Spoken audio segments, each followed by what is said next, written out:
Hello everyone! Welcome back to my YouTube channel. Nandito ako ngayon sa aming taniman. At ayan na nga ang aking mga pananim. Ayan ang patolang Tagalog.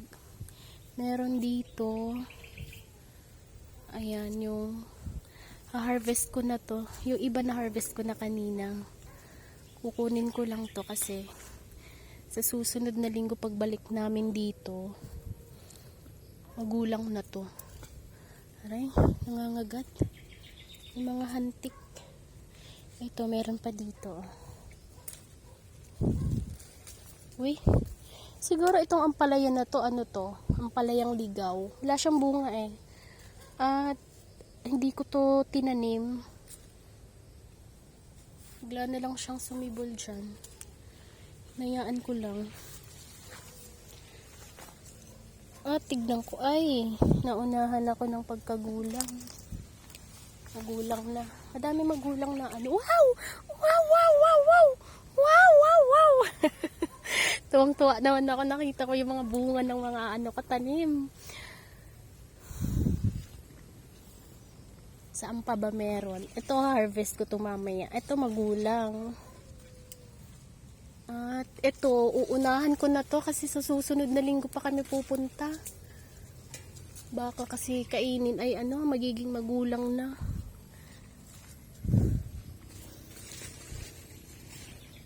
Wow, wow, wow. Sa baba. Wala nang bunga sa baba. Ito maliliit. Wala nang bunga dito. Ayun, meron. Dami langgam. Langgam na pula. Ayan no. Ayan no, binabantayan nila. Wala na yata dito. Ang laki. Aray, aray. Nagat ako. Dito. Ay, ito yung tanglad. Ba't ganyan yung mga ko, okra, hindi namunga. Ang okra ko, isa lang ang bunga. Ayan, ubi pang sigang, kamatis. Ising ko lang to. Ito, hindi to kamatis. Bunutin ko to, damo to.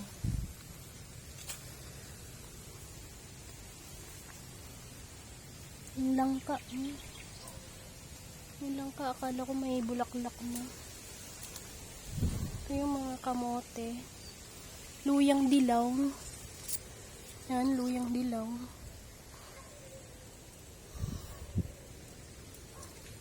Saan pa ang mga bunga nito? Ayan may bunga siya. Ay, nakakatuwa naman.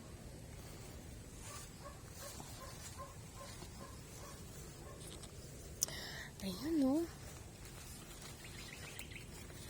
Ayun ang laki. Nakikita nyo ba yung nakikita ko? Ang laki. Ang Baguio beans ko may bunga na. Isang piraso. Aray, nangangagat ang langgam. Ang dami langgam. Lalaki na langgam. Aray. Aray, kinakagat ako. Baguio beans ko namunga. Ito lang ang bunga ng Baguio beans ko. Paano ko to gugulayin? Yan lang. Katuwa. Maliliit.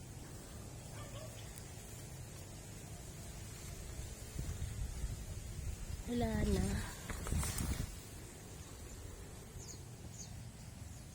May bunga dito. Saka ito ano yan? Di ba yun malalaglag?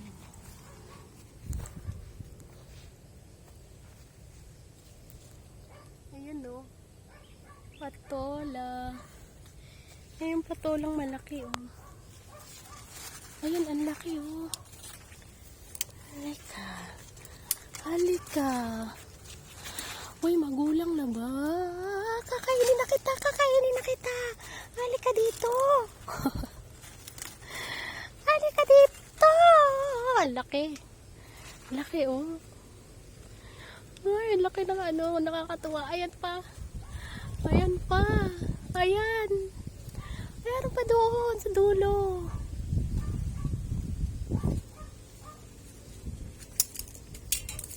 Pero makukutsilyo. May kutsilyo ka dyan. Huwag mo apakan yung seat, yung... Huwag inaapakan yung mga ano, dulo. Alam mo, oh, putol na.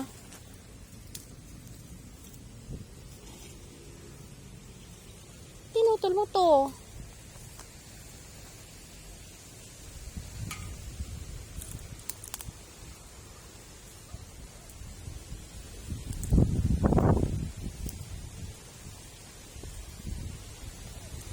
Ay, magulang na. Nakakatuwa naman yung mga pananim ko. Nakagat ako. Sarap ng hangin dito. Huwag mong anuin yung ano, sitaw. Hindi, putulin mo to, oh. Hindi, dito ka sa gilid. Doon ka.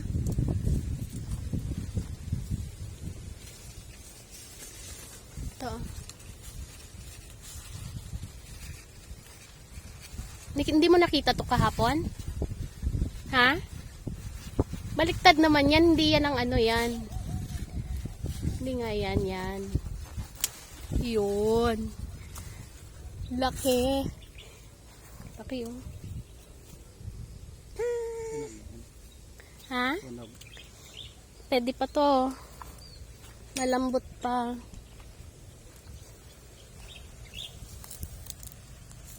Masarap to sa sardinas. Gigisa ko to mamaya sa sardinas.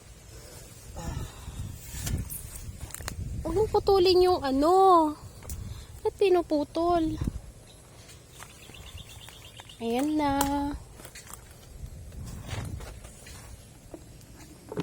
Ayan na ang aming naghirapan. Ang mangga. Mamumunga na bukas.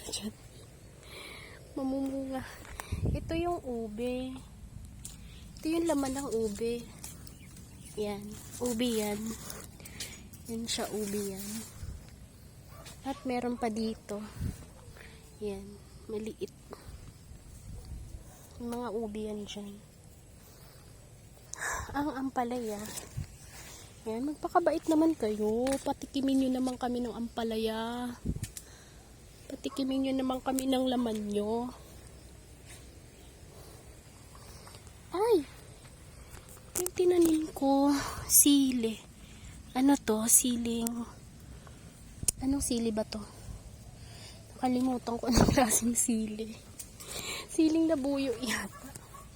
At ito yung mga sinaboy ko dito noong nakaraan na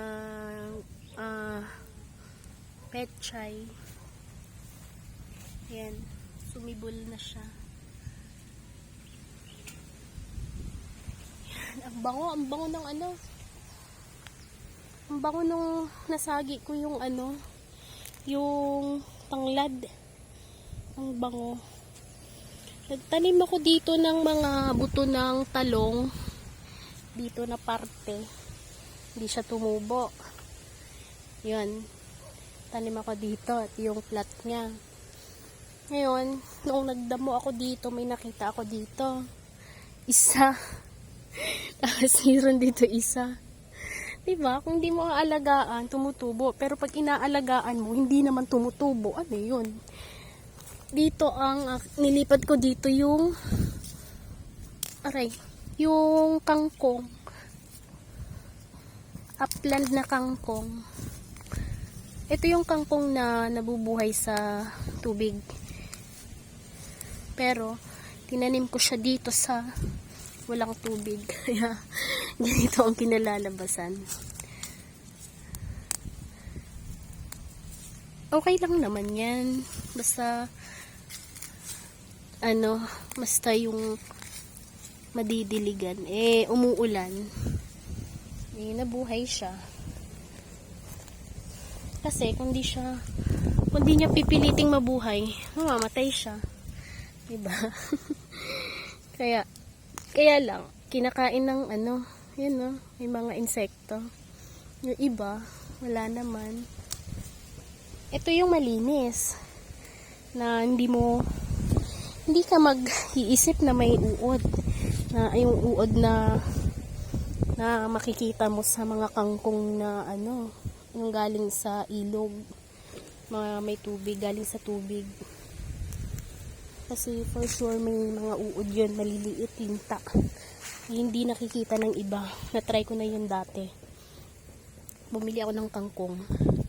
Nag-uulan. Yun. Nandito yung okra, pagugulangin ko din yan. At ito siya, may maliit dito. At yung kangkong na nabili ko dati, nagulat ako, akala ko kung ano yung, para siyang mga buhangin. Nung tinignan ko, ginamit ako ng flashlight, gumagalaw. Saka para siyang linta, itlog ng linta yata yun. Kaya mula noon, hindi na ako bumibili ng kangkong. Pag nagsisigang ako, hindi na ako naglalagay ng kangkong. Kasi mahirap na. At hapon na kasi kami dito. Naninilaw si kabayan.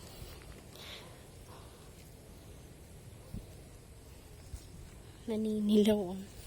Kulang sa pataba. Wala akong dalang pataba ngayon na organic. Ay, nakakatuwa naman. Pipitasin ko na rin yun. Yung yung upo kaninang dalawa, pipitasin ko na yun kasi may order. Order ako bukas. Dalawang patolang maliliit. Ang gusto niya yung wala pang buto. Kaya bibigay ko sa kanya yung dalawa doon. Siguro mag-harvest din ako ng kamote, talbos, para itinda ko bukas. O, diba? Tinda. May paninda na ako para bukas. Baka ng hangin. Sariwa. Sarap ng hangin dito. At dito na rin ako magtatapos dahil magtatabas din ako. Ayan cute. Cute ng ampalaya. At ang sili. Ha? Yun yung nasa paso. Guyabanong nasa paso.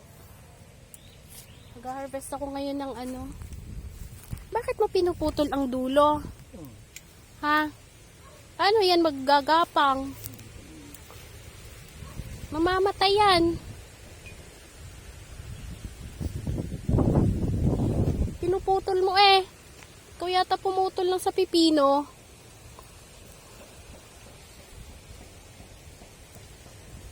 Ganda ng hangin. Maulap.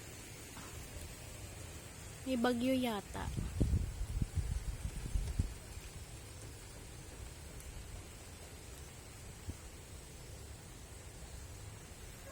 Bakit siya blurred?